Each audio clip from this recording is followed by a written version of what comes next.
ભાઈ, હમ હું વિચારતી હતી કે હું પાછી જતી રહું. કેમ આવું બોલે છે? અહીંયા કઈ તકલીફ છે તને? હમ મને મારા જ ઘરે શું વાંધો હોવાનો છે? જો કેટલા દિવસ હું અહીંયા રહીશ, જેમ જેમ સમય થતો જશે એમ હા આડોશ પાડોશમાં બધા વાતો કરવા લાગશે કે મા બાપ વગરની દીકરી હતી, પાછી તો આવવાની જ હતી ને. છો દામિની, લોકોના મોઢે કંઈ ગણના બંધાતા નથી. લોકો તો વાતો કરવાના જ છે. કોઈનું સારું હોય તો જલનમાં વાતો કરે અને ખરાબ હોય તો મજા લેવા માટે વાતો કરે. એટલે લોકોને તો આપણે નહીં સમજાવી શકીએ. અને કોઈ શું બોલે છે એના માટે થઈને હું મારી બહેનને દુઃખી તો ના થવા દઉં ને. મેં તે દિવસે જોઈ લીધું, તારા સાસુનો સ્વભાવ અને એમનું બોલવાની રીત બહુ જ ખરાબ હતી. મને તો એ આશ્ચર્ય થાય છે કે તે આટલા સમય સુધી આ બધું સહન કઈ રીતે કર્યું અને એક વાર પણ મને વાત ના કરી. શું વાત કરું? એક તો ઓલરેડી તું તારા કામમાં આ બધામાં બિઝી હોય છે અને ઉપરથી હું તને ફોન કરીને હેરાન કરું. ખોટું તારે ચિંતા થાય એવું શું કામ કરું? હેરાન? હવે એક ભાઈ એક બહેન માટે કંઈ કરે તો એને હેરાન થયા કહેવાય? આજે તું મારા માટે કંઈ કરીશ તો હું તને એવું કહું કે હેરાન થઈશ? ફોર્માલિટી કરીશ તું મારી સાથે? ના. તો પછી પણ સમજવાની કોશિશ કર. આ તે જ મને કહ્યું હતું ને કે તારી બધી જવાબદારી મારા માથે છે. મમ્મી પપ્પાના ગયા પછી તે જ મારું ધ્યાન રાખ્યું છે. હા, તો એમાં મેં કંઈ ઉપકાર નથી કર્યો અને સામે તે પણ મારું એટલું જ ધ્યાન રાખ્યું છે. કારણ કે જો તું ન હોત તો મમ્મી પપ્પાના ગયા પછી હું પણ એકલો જ થઈ જાત ને. એટલે આપણે બંને એકબીજાનો સહારો હતા. જો મારા સાસુનો સ્વભાવ છે એવો, મને એમ હતું કે આજે નહીં તો કાલે, કાલે નહીં તો પરમ દિવસે સ્વભાવ બદલાઈ જશે, એકબીજાની સાથે રહેતા શીખાઈ જશે. પણ ખબર નહીં શું એમને મારી બધી વાતોમાં વાંધો છે. એમનો સ્વભાવ જ એવો થઈ ગયો છે. અમુક લોકોને ઉંમર જતાં આવું થઈ જાય ને, એવું જ તારા સાસુને થયું હોય ને એવું લાગે છે. કારણ કે જ્યારે હું પહેલી વખત એમને મળ્યો ત્યારે મને એવું નહોતું લાગ્યું કે એમનો સ્વભાવ આટલી હદે ખરાબ હશે. પણ એક વાત પૂછું બેન, તારા અને આદિકુમાર વચ્ચે કેવું ચાલે છે? તમારા બંને વચ્ચે મનમેળ છે કે પછી? અમને બંનેને કોઈ વાંધો નથી. અમે બંને તો એકબીજા સાથે રહેવા માગીએ જ છીએ. પણ અમારા બંને વચ્ચે જો ઝઘડા થતા પણ હોય ને તો એ ફક્ત મમ્મીના કારણે. મમ્મી મને બોલે અને હું આદિને કહું, આદિ જઈને મમ્મીને કહે છે અને મમ્મી આદિને સંભળાવશે. મારાથી વધારે તો એ હેરાન થાય છે. તો એવું કંઈ ના થઈ શકે કે તું અને આદિ તારા સાસુથી અલગ રહેવા જતા રહો? કેવી વાત કરે છે ભાઈ? એમનાથી નોખા રહેવા જઈએ તો ક્યાં જઈએ? અને અમે જતા રહીએ પછી મારા સાસુનું શું? કેવી વાત તું કરે છે? હજી પણ તું એમની ચિંતા કરે છે જેને તારી અટલીક પણ નથી પડી, જેણે તને હેરાન કરવામાં કંઈ જ બાકી નથી રાખ્યું. આપણા ગુજરી ગયેલા મમ્મી પપ્પા વિશે પણ જેમ તેમ બોલે છે અને હજી પણ તું એમની ચિંતા કરે છે? હા, કારણ કે ગમે એમ તો એ માવતર છે ને, મારા નથી પણ આદિના તો છે ને.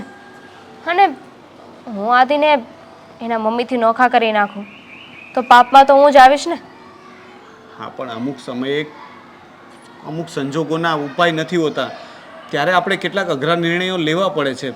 તો એવું માની લે ને કે હા એમાંનો જ એક નિર્ણય છે. અને આજકાલ તો ઘણા બધા ઘરોમાં એવું બને છે કે છોકરાઓ મા બાપ સાથે નથી રહેતા, તો એમાં કંઈ નવાઈની વાત નથી. હવે કાલે સવારે તારા લગ્ન થાય અને મારા ભાભી એવું કહે કે હવે તમે તમારી બેન સાથે નહીં બોલતા, તો તું શું કરે? તો હું એને ઘરમાંથી કાઢી મૂકું, પણ તારી સાથે બોલવાનું બંધ તો ના જ કરું.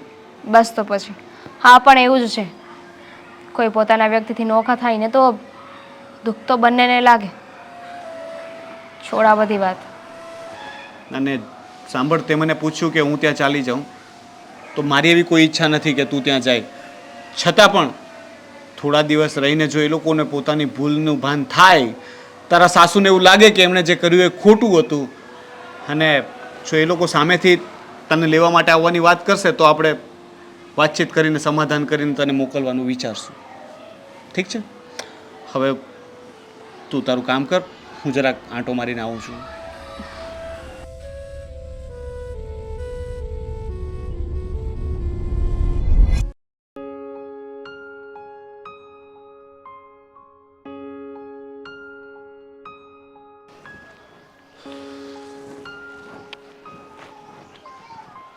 જય શ્રી કૃષ્ણ. જય શ્રી કૃષ્ણ. કેમ છો? બસ મજામાં. તમે કેમ છો? મજામાં.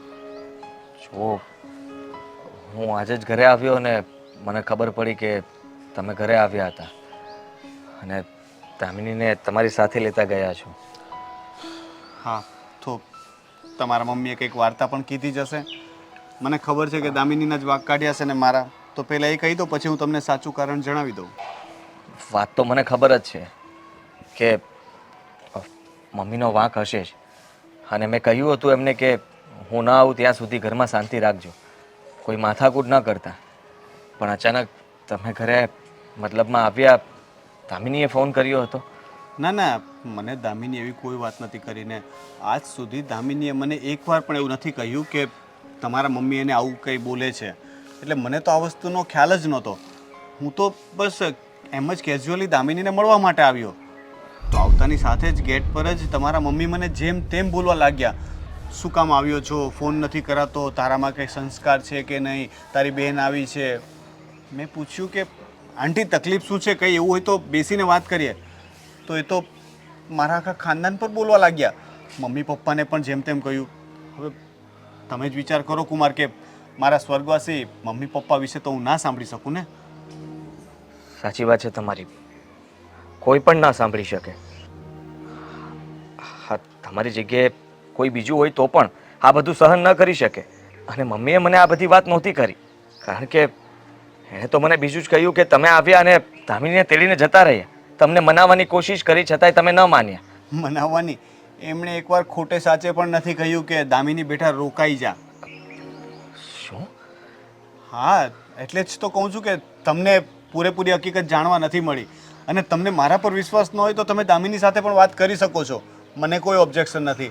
પણ છે ને, તમારા મમ્મી બોલવામાં લિમિટ વટાવી ગયા હતા. બાકી આજ સુધી હું ક્યારેય એમની સામે એક શબ્દ પણ નથી બોલ્યો.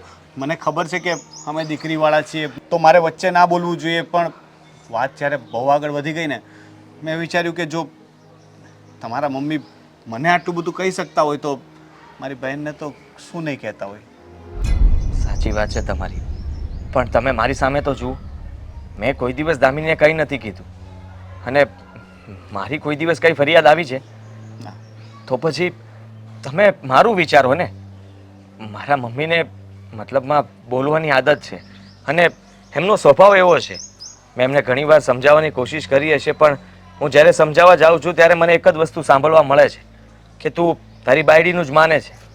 હવે સીધી વાત છે, વચમાં તો હું પીસાઉં છું. દામિની પણ મને કહે છે, મમ્મી પણ મને જ કહે છે. મમ્મીનો વાંક હોવા છતાં પણ મમ્મીને હું રોકી નથી શકતો, નથી એમને કંઈ કહી શકતો, કારણ કે મમ્મીનું મારા સિવાય બીજું કોઈ નથી.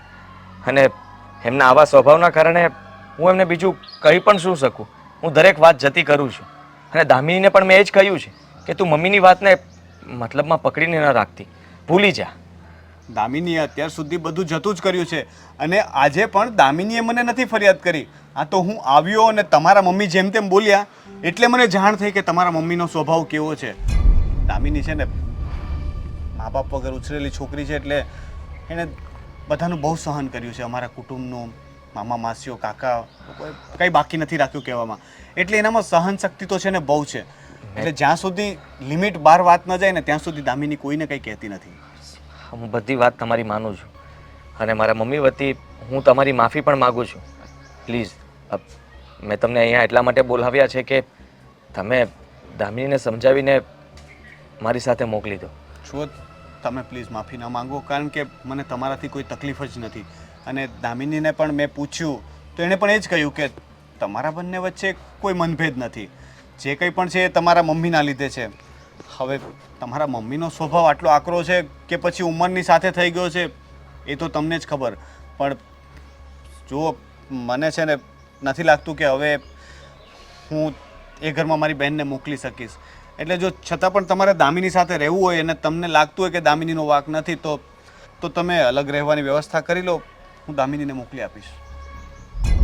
અલગ તો હું નહીં રહી શકું, કારણ કે સમાજ, કુટુંબ, પરિવાર બધા જ વાતો કરશે.